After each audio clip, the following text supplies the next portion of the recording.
រឿងបែបនេះធ្ងន់ណាស់វាខ្វាក់វាមិនងាយស្រួលតតែសោះបទចម្រៀង You Will Never Walk Alone មិនដូចមុនទេបាល់ទាត់ដែលធ្លាប់តែកិនធ្លាប់តែក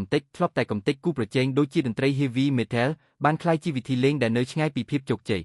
ការលះបង់ដែលបានបូកបញ្ចូលគ្នារហូតដល់400 លានផោនបានក្លាយជាបន្ទុកដែលបង្កើតបញ្ហានាពេលអនាគតតើរឿងនេះនឹងជួសជុលផ្លូវបានដល់កម្រិតណាមុនរដូវកាលក្រោយមានបញ្ហាជាច្រើនហើយត្រូវតែបូកបញ្ចូលគ្នាដើម្បីជួសជុលហើយវាត្រូវតែមានផែនការចាប់ពីពេលនេះទៅបើមិនដូច្នោះទេវាអាចយឺតពេលហើយថ្ងៃនេះខ្ញុំចង់ណែនាំអ្នកអំពីក្លឹបបាល់ទាត់ដើម្បីដោះស្រាយបញ្ហាជាមួយនឹងរដូវក្តៅក្រោយរបស់ Liverpool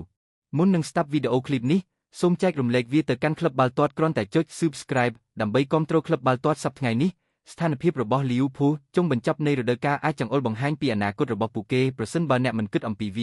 ាហើយមានគម្រោងចាត់វិធានការឥឡូវនេះទេនៅពេលដែលរដូវកាលថ្មីមកដល់វាអាចនឹងមិនអាចតម្រង់ជួរទាន់ពេលវេលាបានទេទោះបីជាថ្ងៃចុងក្រោយអាចយកឈ្នះ Everton ក៏ដោយខ្ញុំត្រូវតែនិយាយថានេះជារដូវកាលល្អសម្រាប់ពួកគេមិនត្រឹមតែពួកគេមានលទ្ធផលមិនល្អនោះទេប៉ុន្តែពួកគេប្រកាសជាធុញទ្រាន់នឹងកូតាបាល់ទាត់អឺរ៉ុបប៉ុន្តែបញ្ហាគឺនៅគ្រប់ទីកន្លែងទោះបីជាពួកគេអាចយកឈ្នះឬខលក៏ដោយក៏ពួកគេត្រូវតែនិយាយថាពួកគេបានធ្លាក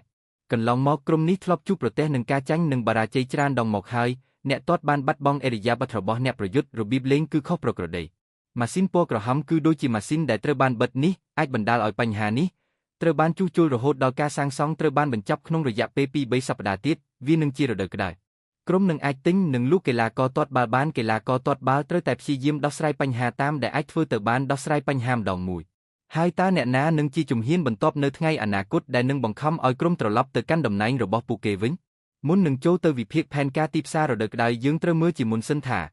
តើពួកគេមានបញ្ហាអ្វីខ្លះព្រោះវាអាចជាបញ្ហាធំជាងការរំពឹងទុកអ្នកទាត់ដែលនឹងចាក់ចេញពីក្រុមនៅដើមរដូវកាលក្រោយពីចប់រដូវកាលនេះនឹងមានអ្នកទាត់យ៉ាងហោចណាស់2នាក់ដែលនឹងចាក់ចេញពីក្រុមអ្នកទី1គឺ Mohamed Salah និងអ្នកទី2គឺ Andy Robertson អ្នកទាត់បាល់2នាក់ដែលធ្លាប់មានសារៈសំខាន់ក្នុងសម័យកាលរបស់លោក Jurgen Klopp Dan Lobo ហ៊ាបនឹងបំពេញការសន្យារបស់គាត់ចំពោះ Salah វិញគាត់ឃើញថាគាត់បានមកដល់ទីបញ្ចប់នៃទីលាន Anfield ហើយការបាត់បង់អ្នកទាត់ដែលមានបទពិសោធន៍បែបនេះពិតជានឹងមានផលវិបាក Salah ជាចំណុចកណ្ដាលរបស់ក្រុមអស់រយៈពេលជាច្រើនឆ្នាំមកហើយគាត់ធានានៅឱកាសចូលលេងឲ្យក្រុមនៅពាក់កណ្ដាលរដូវកាលមានអ្នកទាត់ត្រឹមតែ8នាក់ប៉ុណ្ណោះមានតែរដូវកាលនេះទេដែលទម្រង់លេងរបស់គាត់បានធ្លាក់ចុះបន្តិចប៉ុន្តែវាមិនមានន័យថាសារៈសំខាន់របស់គាត់នឹងថយចុះនោះទេទោះបីជាគាត់មិនអាចលេងបានដូចធម្មតាក៏ដោយគាត់នៅតែមានវិជ្ជាជីវៈគាត់គឺជាអ្នកទាត់បាល់ដ៏ល្បីល្បាញរបស់ក្រុមហើយនៅតែមានទំនុកចិត្តដូចពីមុនខណៈពេលដែល Robertson ពិតជាចាប់ផ្ដើមខ្ជះខ្ជាយពេលវេលាការកើនឡើងនៃកម្ពស់មិនល្អដូចមុនទេគាត់នៅតែអាចទុកចិត្តបាល់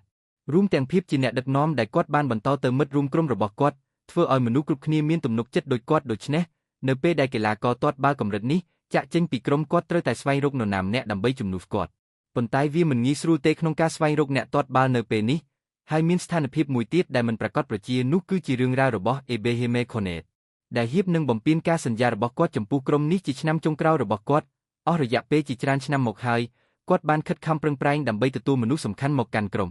ឥឡូវនេះក្រុមកំពុងនិយាយអំពីកិច្ចសន្យាថ្មីហើយទោះបីជានឹងមានព័ត៌មាននាពេលអនាគតក៏ដោយប៉ុន្តែវាមិនទាន់ចប់នៅឡើយទេអ្វីក៏អាចកើតឡើងដែរលើសពីនេះមានព័ត៌មានថា Real Madrid ចង់បានច្រើនជាងនេះប្រសិនបើកិច្ចសន្យាមិនកើតឡើងអ្នកទាត់បាល់នឹងផ្លាស់ទៅក្រុមដែលគ្មានតម្លៃ Konate និងរឿងរ៉ាវរបស់ Virgil van Dijk ក្នុងវ័យចំណាស់ក្រុមនេះអាចនឹងត្រូវខ្ជះខ្ជាយពេលវេលានិងថវិកាដើម្បីស្វែងរកអ្នកគាំទ្របន្ថែមបញ្ហាមួយទៀតគឺរឿងរបស់ Tuchel នោះគឺ Arne Slot បន្ទាប់ពីនាំក្រុមទៅកាន់ជើងឯកបន្ទាប់ពីចប់រដូវកាលទី1ការសម្ដែងរបស់ Liverpool កាន់តែល្អឡើងមនុស្សជាច្រើនគិតដូច្នេះដោយសារតែការកែតម្រូវបច្ចេកទេសរបស់ Slot គាត់ព្យាយាមដាក់ខ្លួនច្រើនពេកតាំងពីដើការដំបូងមកកម្លេះបាល់ទាត់របស់ Liverpool ក្នុងសម័យកាលកប់គឺជាសម្ពាធផ្ដោតលើតន្ត្រី Heavy Metal ប៉ុន្តែឥឡូវនេះ Liverpool ស្រាលជាងមុនហើយព្យាយាមផ្ដោតលើការរារាំងបាល់ដើម្បីគ្រប់គ្រងល្បឿនឲ្យបានច្រើនកាត់បន្ថយល្បឿនបណ្ដាលឲ្យពួកគេបាត់បង់ដឺណារបស់ពួកគេហើយមិនអាចដាក់សម្ពាធលើគូប្រកួតបានទេហើយការប្រកួតនៅតែខ្សោយខ្លាំងហើយនៅពេលដែលលទ្ធផលមិនល្អដូចនេះវាអាចទៅរួចដែរថា Slot អាចត្រូវបានដកចេញពីតំណែងដែលប្រសិនបើវាដូច្នោះមែនវាមានន័យថានឹងត្រូវស្វែងរកនរណាម្នាក់ដើម្បីគ្រប់គ្រងក្រុមថ្មីម្ដងទៀតបញ្ហាមួយទៀតគឺតុល្យភាពរបស់កីឡាករនៅក្នុងក្រុមរដូវកាលចុងក្រោយ Slot បានប្រើវិធីសាស្ត្រមួយ3នាក់នៅចំកណ្ដាល Sobo McAllister និង Guffenberg ជួយគ្នាទៅវិញទៅមកលេងហ្គេមសម្ងាត់មួយដោយមាន Guffenberg ជាឆ្មាំដែលជាលទ្ធផលល្អពីព្រោះតាមពិតទៅសេចក្តីព្រាងវាមិនមែនជាការទទួលស្វាគមន៍ដោយធម្មជាតិទេនៅក្នុងសម័យកាលនេះ ជាមួយនឹងប្រព័ន្ធដែលត្រូវបានផ្លាស់ប្ដូរវិធីសាស្ត្រមិនដូចគ្នាទេគ្មានកីឡាករណាម្នាក់ដែលកំពុងរងចាំបាល់នោះទេនៅពីមុខបាតជើងវាចាប់ផ្ដើមឃើញរឿងនោះល្បែងសម្ងាត់របស់ក្រុមនេះពិតជាមិនពេញលេញទេខកខានបាល់មុននឹងបោះបាល់ចូលទីធ្វើការទទួលភ្ញៀវងាយនឹងធ្វើខុសនៅចំណុចនេះបើអាចធ្វើបានពួកគេក៏គួរតែត្រូវបានបន្ថែមផងដែរការបាត់ខ្លួនរបស់ Mo Salah គួរតែជាគោលដៅដំបូងត្រូវតែរកអ្នកទាត់បញ្ចូលទីដើម្បីបន្ថែមឥឡូវនេះ Leopold មានដំណឹងល្អជាមួយស្លាប់ស្តាំរបស់ Ebelisek ដូចជា Yendemo Ongre ជាដើមដែលជាតារាវ័យ19ឆ្នាំទាត់បាល់ free kick ខ្លាំងមានសមត្ថភាពចិញ្ចឹមបាល់ពូកែចិញ្ចឹមសុទ្ធ10គ្រាប់ក្នុងរដូវកាលនេះដល់កីឡាករវ័យក្មេងម្នាក់គ្រូបង្វឹកច្រើនណាស់តាមដានឲ្យជាប់នៅសម័យនេះយោងតាមពាក្យចាំអារ៉ាមនេះជារឿងគួរឲ្យចាប់អារម្មណ៍ណាស់ប្រព័ន្ធផ្សព្វផ្សាយមើលចុះ Leopold មានឱកាសច្រើនជាងគេគ្រាន់តែប៉ុណ្ណឹងតម្លៃរាងកាយរបស់គាត់អាចខ្ពស់ណាស់រហូតដល់80-100លានគុណវិបត្តិគឺប្រសិនបើតម្លៃពិតមែនមិនត្រឹមតែថ្លៃនោះទេប៉ុន្តែគាត់នៅតែខ្វះបទពិសោធន៍ហើយគ្មានការធានាទេថាគាត់នឹងទ្រាំទ្រសម្ពាធពីរាងកាយក្នុងពេលជាមួយគ្នានេះប្រសិនបើប្រាសាទពិតជាលីម៉ុងដេពូកែលេងស្លាប់ស្តាំដូច្នេះគាត់នឹងលេងតំណែងនេះច្រើនជាងសិតក្នុងពេលជាមួយគ្នានេះពួកគេមានព័ត៌មានជាមួយ Michael Ellis របស់ក្រុម Bayern ប្រសិនបើក្រុម Temple ស្ថិតក្នុងទម្រង់លេងល្អ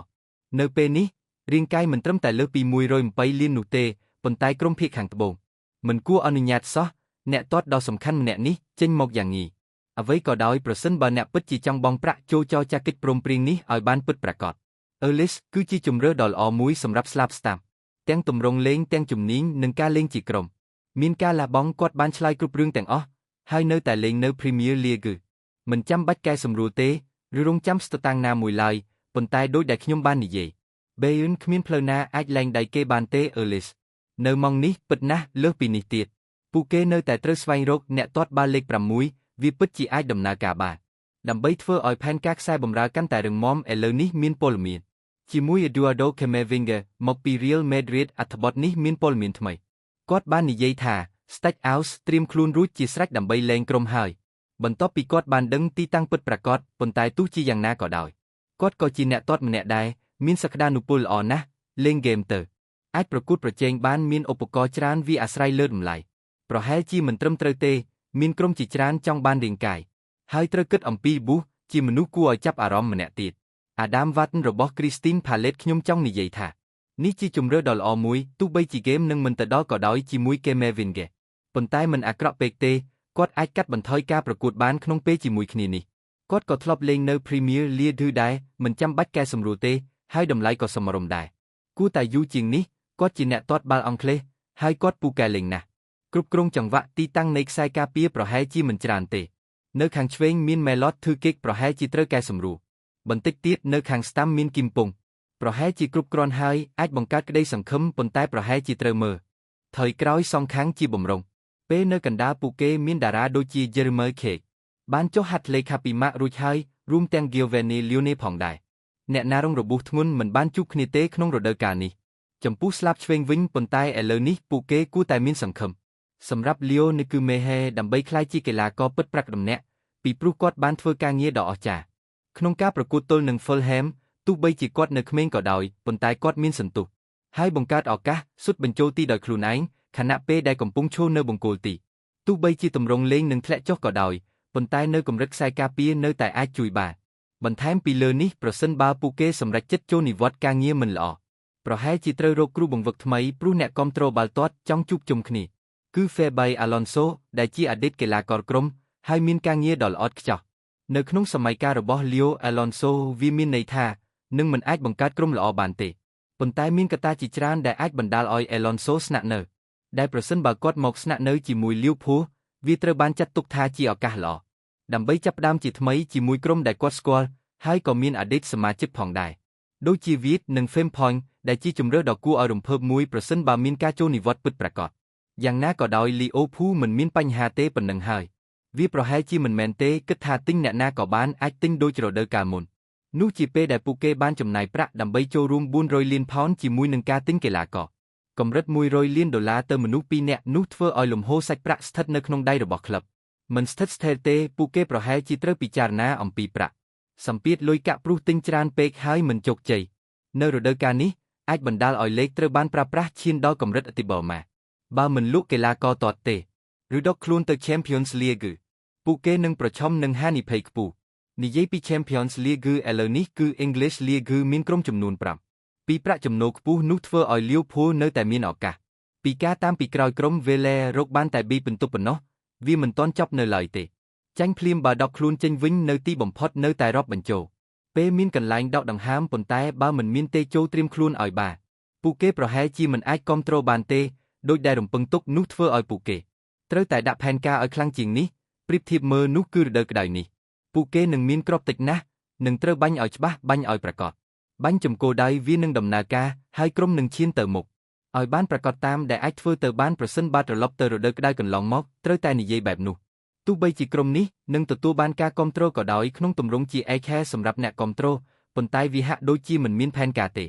ដើម្បីបញ្ជាក់ឲ្យច្បាស់ឧទាហរណ៍នៃករណីផ្នែកខាងមុខរបស់រូបតុក្កតា Liverpool ពួកគេមានគោលដៅច្បាស់លាស់នៅ Alexander Isak ប៉ុន្តែដំបូងឡើយវាហាក់ដូចជា Newcastle នឹងមិនលក់ទេឲ្យពួកគេទៅទិញឧកអេគីទីគេដែលប្រហែលជាគ្រប់គ្រាន់ហើយប៉ុន្តែចុងក្រោយត្រឡប់ទៅទិញ Isak ម្ដងទៀតពីអ្នកនេះជាមួយគ្នារួមគ្នាពួកគេមាន200លានពិន្ទុផ្នែកខាងមុខគឺជាចំណុចសំខាន់សម្រាប់ក្រុមទាំងពីរប៉ុន្តែក្រុមទាំងពីរមិនអាចលេងជាមួយគ្នាបានទេឬករណីរបស់ Mark Yehi ពួកគេខានបរោះវ័យក្មេងម្នាក់នេះនៅថ្ងៃចុងក្រោយនៃទីផ្សារដោះដូរកីឡាករដើក្តៅប្រសិនបើពួកគេមានផែនការល្អគុំប្រញាប់ប្រញាល់អីនៅថ្ងៃចុងក្រោយដូចនេះហើយជំនួសឲ្យការត្រឡប់ទៅវិញស្វែងរកម្ដងទៀតនៅផ្សារ Democale ប្រែជាលេងវីទ័រអនុញ្ញាតឲ្យទីក្រុងរបស់ខ្ញុំទិញក្នុងតម្លៃត្រឹមតែ7លានពិន្ទុប៉ុណ្ណោះហើយឥឡូវនេះវាជាខ្នងសំខាន់អ្នកណាលេងប្រឆាំងទូកពណ៌ខៀវរដូវក្តៅឆ្នាំនេះគឺជាច្បាប់ថ្មីមួយដើម្បីវិនិច្ឆ័យ Liverpool នោះនឹងត្រឡប់មកវិញនៅក្នុងចំណុចដែលជាក្រុមជើងឯកនៅក្នុងគ្រប់កម្មវិធី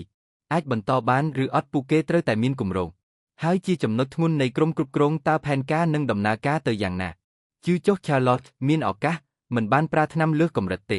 ពួកគេនឹងទាញច្រវាក់ដោយដែលអ្នកគ្រប់គ្រងចង់ឃើញឬនឹងរកនរណាម្នាក់មកជំនួសខ្សែប្រយុទ្ធថ្មីដើម្បីទាញចូលនិងបំពេញចន្លោះទៅទេឬអត់ហើយនឹងឆ្លើយសំណួរជាមួយគ្រូបង្វឹកថ្មីអ្នកណានឹងមកធ្វើការឬអត់នេះជាអ្វីដែលពួកគេត្រូវធ្វើដើម្បីឲ្យច្បាស់លាស់ដើម្បីត្រឡប់ទៅរកការពិតវិញនៃម៉ាស៊ីនពណ៌ក្រហមម្ដងទៀតដើម្បីឲ្យច្បាស់លាស់ដើម្បីត្រឡប់ទៅរកការពិតវិញ